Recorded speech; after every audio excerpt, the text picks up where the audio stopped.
Бага насны хүүхдийн хөгжлийн цогц шийдэл. 2-5 настай хүүхдэд эцэг эхчүүдэд өгөх зөвлөгөө. Таны хүүхэд танай гэр бүлийн толь. Хүү охин тань харагдах байдлаараа аав ээжтэйгээ адилхан ч байж болно, үгүй ч байж болно. Хамгийн гол нь хүү охин тань таны үйлдэлийг даган дураадаг гэдгийг хизээж мартаж болохгүй. Та толинд хараад өөрийнхөө нүүр царай, хувцлал зэргийг хянан засаж, тохируулан зохицуулах боломжтой. Мөн хүүхдийнхаа зан үйлдэлийг хараад өөрийн зан үйлдэлийг харах, хянах бас засах боломжтой.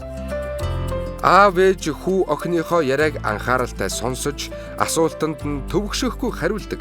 Хэн нэгэнд чин сэтгэлээсээ тусалж дэмждэг бол таны хүү охин таныг анхааралтай сонсож, тантай чин сэтгэлээсээ ярилцах төдийгүй тусламж хэрэгтэй хэн нэгэнд тусалдаг, дэмждэг нэгэн болно.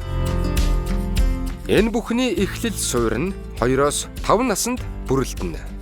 Орчин үеийн аав ээж хүүхдээ сонгодог хөгжим сонсдог, ном уншдаг, амжилттай суралцдаг, амьдралын зөв дадал зуршилтай эрүүл хоололдог байх зэргээр сайхан бүхнийг хүүхэддээ хүсч хүлээдэг.